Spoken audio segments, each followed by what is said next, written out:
हमारे साथ सिंध के वज़ीर इत्तलात सईद गनी, अमीर जमात इस्लामी कराची हाफिज़ नईमुर रहमान और MQM के सीनियर रहनुमा ख्वाजा इज़हारुल हसन मौजूद हैं। आप तीनों का बहुत शुक्रिया। सईद गनी साहब, सबसे पहले आप, क्योंकि जमात इस्लामी के पास आज वज़ीर आला भी चले गए और MQM ने उसके हवाले से क्या राय दी आपने सुना। ये कहा जा रहा है MQM की तरफ से कि जी अब आपको इस फैसले के बाद पूरा कानून ही बदलना पड़ेगा, वरना बिलावल हाउस की तरफ भी मार्च हो सकता है, तौहीन अदालत की तरफ भी जा सकते हैं। तो आप क्या तैयार हैं या नहीं हैं? इसीलिए आप जमात इस्लामी के पास जा रहे हैं कि आप नहीं तैयार इस काम के लिए? तो ये शायद एक तो जाहिर है कि अगर कोई जमात एहतजाज करना चाहती है तो हम उसको बिला वजह तो रोक ही सकते हैं ना, वो बिल्कुल करें, उनका हक है। लेकिन आपको ये देखना पड़ेगा कि क्या उस एहतजाज का कोई जवाब उनके पास रह जाता है कि नहीं रह जाता। जहां तक कानून तब्दील करने की बात है, जो मैंने फैसला पढ़ा है, 2013 का जो बल्दियाती कानून है, सिवाय 2 सेक्शंस के और कोई सेक्शन ऐसा नहीं है जिसको सुप्रीम कोर्ट ने उसको गलत करार दिया हो। ये मैं आपको बात कर रहा हूँ अक्टूबर 2020 को, जब इसकी हेयरिंग मुकम्मल हो गई थी और फैसला महफूज हो गया था। और उस वक्त ये तरमीम हमने नहीं की थी जो अभी 2021 में हमने कुछ इसके अंदर की, जो बेहतरी के लिए थी। तो अगर सुप्रीम कोर्ट ने भी सिवाय 2 सेक्शंस के इस पूरे कानून को रखा है अगर अपनी जगह पे, तो उसका मतलब ये है कि वो कानून ठीक है और उस कानून को उन्होंने नहीं छेड़ा। तो मैं नहीं समझता कि हमें कोई नए कानून को बनाने की जरूरत है। जो 2 सेक्शंस उन्होंने उसको कहा है कि मगर मुख्तलिफ जो इदारे हैं और जो एम्पावरमेंट है बल्दियाती की और जो मुख्तलिफ इदारे हैं लोकल गवर्नमेंट के, उनके हवाले से तो उन्होंने बताया ना कि क्या उनकी राय है। मैं उसी पे आ रहा हूँ, फैसला दिया। मैं उसी पे आ रहा हूँ, शायद उस पे आ रहा हूँ। देखिए, अब वो जो दूसरा उसका पार्ट है जिसमें उन्होंने जिक्र किया है, जो KDA है, LDA है, MDA है, HDA है, SDA है, बिल्डिंग कंट्रोल का काम है और बहुत सारे कुछ उन्होंने उसमें जिक्र किया है। तो अगर हमने कुछ तब्दीलियां करनी भी हैं उस ऑर्डर की रोशनी में, तो उन कवानीन के अंदर हम देखेंगे कि कहाँ कहाँ किस किस अमेंडमेंट की जरूरत है, उसको हम करेंगे। अच्छा, अभी जो आज कैबिनेट की मीटिंग हुई है, उस मीटिंग में जो कमेटी बनाई गई जिसका मैं भी रुकन हूँ, उनको यही काम दिया गया है कि आप इस पूरे ज़ाहिर है कि हम कानून को, इसको फैसले को देखें और फैसले पे ज़ाहिर है कि जो माहिरीन है उनसे बात भी करें और हम देखें कि इसमें कौन कौन सी चीज़ें हैं जिस पर हम फौरी तौर पर अमल दरामद कर सकते हैं, कौन कौन सी चीज़ें ऐसी हैं जिसके ऊपर शायद हमें रिव्यू में जाना पड़े ताकि मज़ीद क्लैरिटी आए। क्योंकि हम समझते हैं कि इस फैसले में कुछ चीज़ें ऐसी हैं जिससे कन्फ्यूजन है हमारे जहनों में, और उसको हम सुप्रीम कोर्ट से गुजारिश करेंगे कि उसको मज़ीद वो वाजे कर दें कि उसको हमें किस तरह आगे लेकर जाना है। अच्छा, एक और इम्पॉर्टेंट चीज़ में जो है वो ये है कि देखिए, सुप्रीम कोर्ट का जो ये फैसला आया है अगर आर्टिकल 148 के हवाले से, वो सिर्फ सूबा सिंध के लिए नहीं है, वो पंजाब पर भी लागू होगा, वो KP में भी होगा, वो इस्लामाबाद में भी होगा, वो पंजाब में भी होगा, बलूचिस्तान में भी होगा। अब इस्लामाबाद की जानिब से तो हम इतना मान लें कि जी अटॉर्नी जनरल साहब पेश हुए थे, उन्होंने अपने आर्गूमेंट्स दिए हैं, क्या दिए क्या नहीं दिए वो अलग बहस है। लेकिन पंजाब से, KP से, बलूचिस्तान से किसी को सुना नहीं गया, और ये जो तशरीह की गई है ये वहां पर भी नाफिज होनी है और उनके कवानीन भी इसके मुताबिक जो है वो चेंज होंगे। तो शायद उन सूबों की तरफ से भी कहीं आवाज आए कि जनाब हमारी भी कहीं अगर बात सुन ली जाती तो मुनासिब था। और मेरा ख्याल है कि कानून के बुनियादी उसूलों की बात उसके खिलाफ है कि किसी एक फरीक को बगैर सुने उसके ऊपर एक कानून जो फैसला है वो आप नाफिज कर देंगे जिस फैसले पर आपने अमल करना है। बहरहाल कुछ चीजें हैं और कुछ चीजें ऐसी हैं शायद जो हमने इस फैसले से पहले ही कर ली थी। मिसाल के तौर पे हमने सॉलिड वेस्ट मैनेजमेंट बोर्ड का चेयरमैन पहले ही मेयर को बना दिया था। वाटर बोर्ड का हमने शरीक चेयरमैन बनाया था। जब जमात इस्लामी से हमारा एग्रीमेंट हुआ तो उसमें हमने दोबारा उसको चेयरमैन बना दिया। प्रॉपर्टी टैक्स का मसला हमने वो पहले हल खुद ब खुद कर लिया था। जो OGT का शेयर आता है वो जमात इस्लामी से जब हमारी बात हुई तो उस पर वो सारा उसमें कवर हो गया। प्रोविंशियल फाइनेंस कमीशन का भी जमात इस्लामी के साथ जो हमारा सेटलमेंट हुआ उसके अंदर वो भी कवर हो गया। हमने बहुत सारे जो महकमे थे सूबाई जिसका जिक्र इस फैसले में भी नहीं है, उनको जवाबदेह बना दिया इन बल्दियाती नुमाइंदों के आगे। तो मैं समझता हूं कि हमने अक्टूबर 2020 के मुकाबले में इस वक्त जो कानून था उसको मजीद बेहतर पहले ही कर दिया है। कुछ चीजें अगर ठीक है, मैं हाफिज नईम साहब आपके हवाले से ज़ाहिर है बड़ी तनकीद तहरीक इंसाफ की तरफ से और MQM की तरफ से हो रही है कि एक तो जो पीपल्स पार्टी है जो कानून में पहले से चीज़ें मौजूद थी वो आपको ये करके पेश कर रही है कि जी आपसे मुज़ाकरात के नतीजे में तब्दीलियाँ कर दी हैं, और दूसरा वो कह रहे हैं कि सुप्रीम कोर्ट का फैसला आ गया उसमें तो बहुत बड़ा कंसेशन ली जा सकती है, हुकूमत को और ज़्यादा मजबूर किया जा सकता है, मगर आप के पास पीपल्स पार्टी आ रही है जिसकी वजह से आप सिर्फ पैसे दे रहे हैं पीपल्स पार्टी को। नहीं, देखें, ये फैसला तो आया 2013 के कानून के हवाले से। 2021 का जो एक्ट था उसके बाद ही हमने इस पूरी तहरीक को मुनज़्ज़म किया और हमने कहा कि 2013 में भी 80% तो चीज़ें चली गई थी, 2021 में आपने बाकी सब कुछ भी ले लिया। हमारी बुनियादी बात ये थी कि 21 की जो तालीम और सेहत के इदारे आपने लिए हैं तो फौरी तौर पर वापस करें, ये हमारा पहला मुतालबा था। दूसरा मुतालबा ये था कि जो शहर के जितने इदारे हैं उसमें मेयर का रोल होना चाहिए और मेयर की लीडरशिप में होना चाहिए, उसके मातहत होना चाहिए। और तीसरा मुतालबा हमारा जो बहुत अहम तरीन था वो ये था कि PFC अवार्ड को मुनक़िद होना चाहिए और उसके लिए टाइम लिमिट तय होनी चाहिए। और PFC के तहत मोटर व्हीकल जो 50 साल से जो नहीं हुआ उस पर हमने बात की। और OZT यानी ऑक्ट्राइज ज़िला टैक्स 99 के फार्मूले के मुताबिक, ये इतनी इंपॉर्टेंट बात है कि ज़ाहिर सी बात है कि इसके नतीजे में बल्दिया को बहुत बड़ा फ़ायदा होगा और यूनियन काउंसिल्स को मालियात मिले उसके आबादी के शेयर के एतबार से। तो हमारे ये बुनियादी मुतालबात थे। फिर हमारा मुतालबा ये भी था कि मेयर का डायरेक्ट इंतखाब हो और हमारा मुतालबा ये भी है, था भी और है भी, कि ये तमाम इदारे प्रॉपरली डिवॉल्व होने चाहिए। देखें, हमने इन तमाम मुतालबात को लेकर एक पूरी लिस्ट दी थी, कल नहीं बताया हमने, ये हमने बल्दियाती बिल आने से पहले ये लिस्ट पीपल्स पार्टी को भेजी थी, CM साहब को। उसके बाद जब इन्होंने इसके मुताबिक नहीं किया और 2021 का एक्ट आया तो हमने उस पर एहतजाज किया। ये दोबारा हमारे पास आए, हमने दोबारा इनसे सारी बातें की। फिर इन्होंने ये एक पास यानी बिल जो है एक्ट बन गया, फिर हमने तहरीक शुरू की और पिटीशन भी हमने फाइल कर दी। हमारी ये तहरीक आगे बढ़ती चली गई और बिलाखिर धरना हुआ।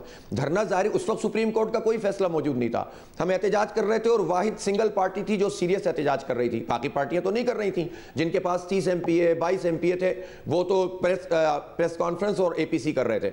हमने बहरहाल धरना दिया, चलते रहे, मुज़ाकरात हुए, डिले हुए, लेकिन हमने बरसात गुजारी, सर्दी गुजारी, आंधी गुजारी और शहर भर में एहतजाज किया और बिलाखिर पीपल्स पार्टी बैठी और उसने हमारी बहुत सारी बातें मान ली।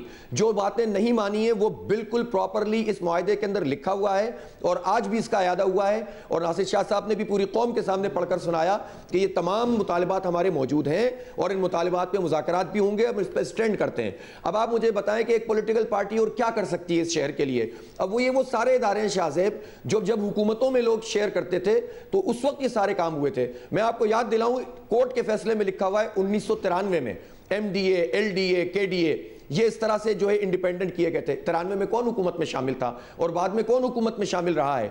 इसी तरह आप ये बताइए मुझे कि जब 2008 से 2014 तक ये कोalition पार्टनर थे, उसी जमाने में तो 2013 का एक्ट आया, एक साल बाद तक हुकूमत में लोग शामिल रहे। तो हमने तो दो पार्टियों के तयशुदा फैसलों के से चीजें निकाली हैं। ख्वाजा साहब, एक ऐसे वक्त में जब हुकूमत बाकायदा कह रही है कि जी कुछ चीज़ों पर शायद हम रिव्यू में जाएंगे, कुछ चीज़ें ऐसी हैं जिसके हवाले से कुछ टेक्निकल मामला हैं कि अगर बाकी सूबों में भी अप्लाई होना है तो उन्हें सुना नहीं गया, तो कुछ लीगल टेक्निकल मामला अगर पीपल्स पार्टी की सिंध हुकूमत उठाएगी तो ऐसी सूरत में आप क्यों नहीं जमात इस्लामी को सराहते भी और उनके साथ भी मिलकर इस जद्दोजहद के आगे बढ़ाते कि जी जो जितनी भी कंसेशन वो ले रहे हैं हुकूमत से, जितना भी इंपावर करने के लिए वो कंसेशन ले रहे हैं हुकूमत से अपने एहतजाज के जरिए, वो भी दुरुस्त है और आप भी अपनी स्ट्रगल कीजिए साथ में।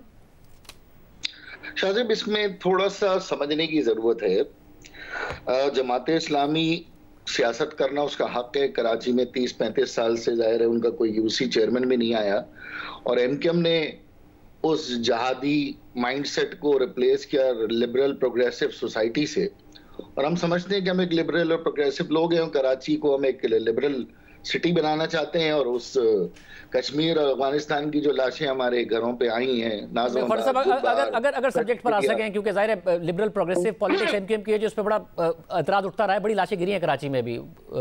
जी आगे तो इसलिए इस टॉपिक पर आ जाए, जवाब ले लें शाहजेब, जवाब ले लें। आपने बाकी लोगों का तसल्ली से जवाब लिया तो टॉपिक पे लिया। अब जमात इस्लामी ने 4 साल क्या किया? 4 साल सिर्फ और सिर्फ मेयर वसीम अख्तर की मुखालफत की है, निजाम की मुखालफत नहीं की। न लड़काना के चेयरमैन की मुखालफत की, न खैरपुर की, न इस निजाम की। 4 साल पहले आप प्रोपेगेंडा करते रहे। ये इत्तेफाकी भी हो सकता है पीपल्स पार्टी के साथ, इश्तराकिया भी हो सकता है। अब जब वसीम अख्तर साहब उतर गए तो उसके बाद आपने अपने धरनों को इलेक्शन कैंपेन की सूरत में लॉन्च किया। कंटोनमेंट में भी आपको 2-4 सीटें मिली और यकीनन आपका हक है। अब वो कैंपेन जो चलाई है उन्होंने, वो बदनीयती पे चलाई है, वो MKM के कराची की मोहब्बत में नहीं, MKM के बुग़्ज़ में चलाई है। और फिर एक और बात, फैसला तो कल आया ना भाई, पिटीशन कब फाइल हुई है? 2017 में। सेंसस की पिटीशन कब फाइल हुई है? 2018 में। तो कल पिटीशन नहीं फाइल हुई। और सईद गनी साहब देखिए, मैं थोड़ा सा वकालत को समझता हूं।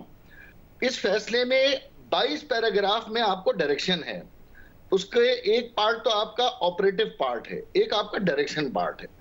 दूसरी बात यह कि आपके चारों सूबों में लॉ डिपार्टमेंट होते हैं, एडवोकेट जनरल होते हैं।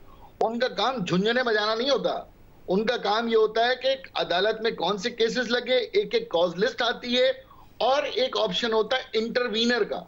अगर किसी मुकदमे से कोई फरीक हिट हो रहा होता है तो ये अदालती ऑप्शन होता है कि वो इंटरवीनर बन के चले जाए। मेरे मुकदमे में, आपके मुकदमे में शाहजेब को अगर मफादात टकरा रहे हैं तो शाहजेब का काम है कि वो इंटरवीनर बने। तो आप ये जो बात कर रहे हैं इससे आपको कुछ मिलेगा नहीं।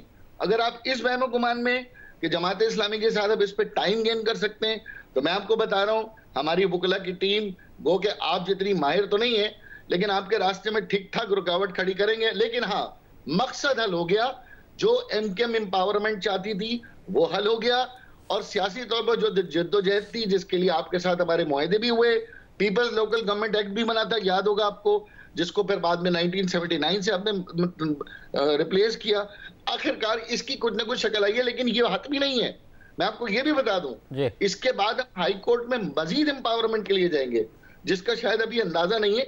और जहां तक बात की है हाफिज नईम भाई ने, तो हाफिज नईम भाई देखें, हमें समझना चाहिए कि पॉलिटिक्स में मिलके बैठना, बातचीत करना, जैसे आप पीपल्स पार्टी से कर रहे हैं, माजी में आप कोटा सिस्टम के इत्यादी रहे, इस लॉ में आपके एमपीए ने पीपल्स पार्टी को सपोर्ट किया, आपका एमपीए इस वक्त स्टैंडिंग कमेटी का पीपल्स पार्टी के साथ चेयरमैन है, माजी में आपने पाकिस्तान इस्लामिक फ्रंट बनाकर पीपल्स पार्टी को सपोर्ट किया। ये तो चलता रहता है, कभी आप पीपल्स पार्टी, कभी पीपल्स पार्टी के साथ। ये जाहिर है आप दोनों जमातों का एक माजी है, मगर सईद गनी साहब ये जो नुक्ता है कि आपको इस वक्त नजर आ रहा है कि जो पार्टियां पार्लियामेंट के अंदर हैं और जिसमें एमक्यूएम है वो एक तो केस भी जीत गई है, तो आप बजाय इसके कि जो पार्लियामेंट के अंदर अक्सरियती रखती हैं पार्टियां या बहुत ज़्यादा उनकी तादाद है, उनसे तो बात करने को तैयार नहीं है, ना एमक्यूएम से, ना पाकिस्तान तहरीक इंसाफ से, जमात इस्लामी के तो नहीं है, एक सीट है, आप उनसे जाके बात भी कर रहे हैं, वज़ीर आला भी उनके पास जा रहे हैं, तो ये पॉलिटिकल पोस्चरिंग ही है ना। ये ऐसा तो नहीं है कि आप कराची को एक मजबूत निज़ाम देने के लिए सारा का सारा काम कर रहे हैं। शाहजेब देखें,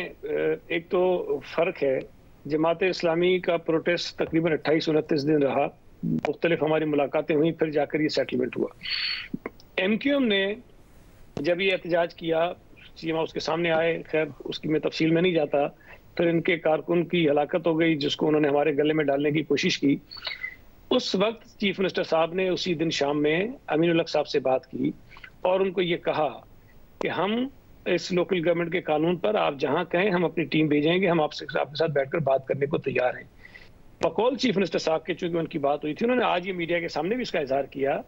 अमीनुल हक साहब ने इस बात को सराहते हुए कहा कि ये बहुत अच्छी बात है, हमें बैठकर इस पे बात करनी चाहिए। उसके बाद अमीनुल हक साहब ने नहीं बताया कि वो कहां पर कब बात करना चाहते हैं। चीफ मिनिस्टर साहब उस जो असलम साहब जिनकी हलाकत हो गई थी उनके यहाँ ताज़ियत के लिए जाना चाह रहे थे, उसका जिक्र भी अमीनुल हक साहब से किया और कहा कि जी मैं चाहूंगा कि हम साथ चलें, लेकिन उसके बाद वो फिर राब्ता उन्होंने नहीं किया, तो उसके बाद चीफ मिनिस्टर साहब खुद वहाँ चले गए। तो मेरा ये ख्याल है कि हमने कोशिश की है कि एमक्यूएम के साथ भी बैठ के बात करें, इवन पीटीआई के साथ भी बैठ के बात करें, जीडी से भी बात करें। एक चीज और शायद आपके पास तो रिसर्चर बैठे होते हैं, जिस दिन गालिबन 28 नवंबर को ये पहली अमेंडमेंट हमने असेंबली में पेश की थी, उसको पास होने से पहले नासिर शाह की तकरीर से लेकर आज तक जितनी मरतबा मीडिया पे मैं आया हूँ, मुर्तजा है, नासिर शाह हैं, सीएम साहब हैं, सब ने ये कहा कि जी हम बात करने को तैयार हैं, जहां से अच्छी तजावीज आएंगी हम उसको कंसिडर भी करेंगे और उसको हम तरमीम के जरिए कानून का हिस्सा भी बना देंगे। लेकिन हमने ये, मैं बार बार जरूर कहता रहा कि 2001 वाला कानून जो कहते हैं वो मुमकिन नहीं है, बाकी तरामीम के लिए हम तैयार हैं।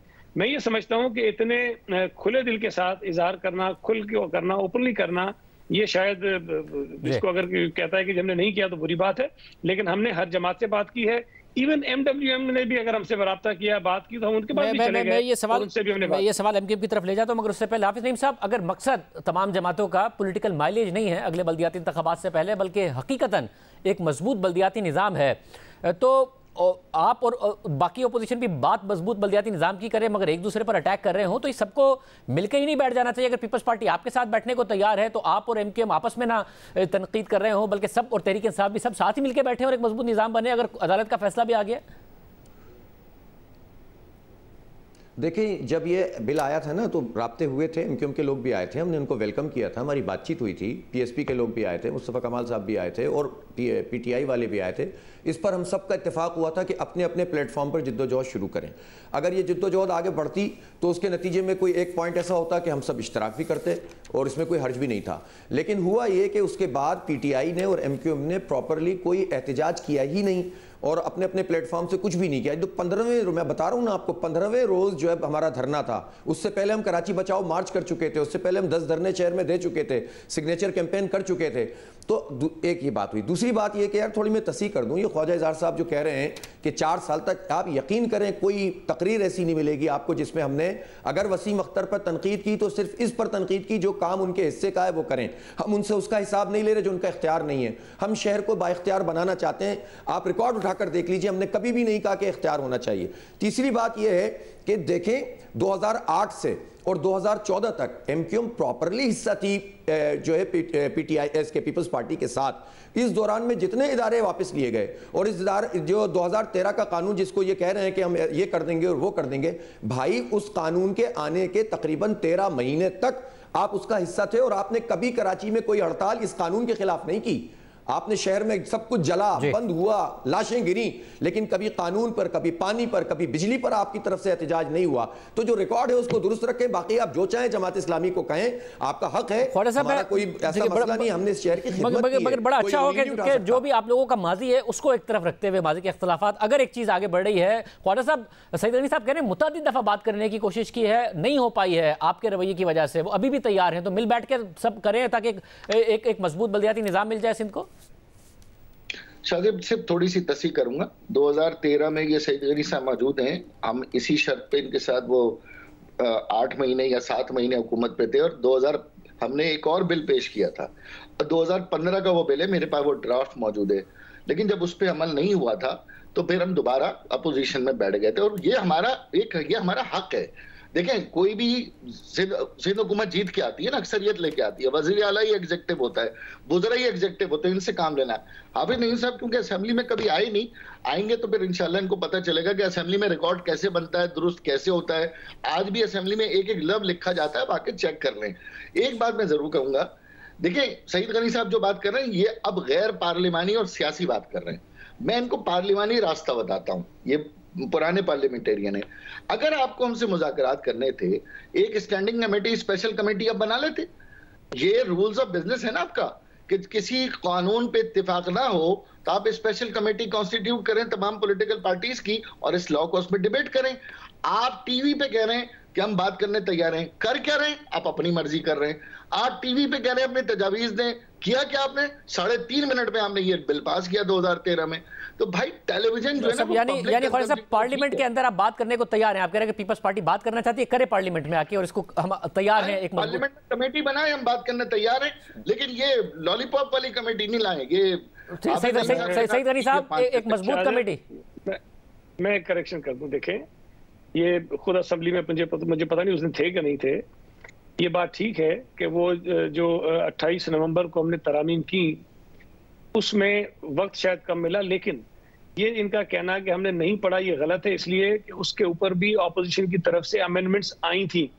और अगर ये असेंबली में, ज़ाहिर है कि मुझसे ज्यादा शायद प्रोविंशियल असेंबली में रहे, इनको पता होगा। मगर साहब आगे की बात करें, अमेंडमेंट मैं बात कर दूं ना, अमेंडमेंट जब आप देते हैं तो अपनी बेंच पे, अपनी कुर्सी पे खड़े होकर बात करते हैं उसके हक में और उसके बताते हैं कि मैंने क्यों दिए।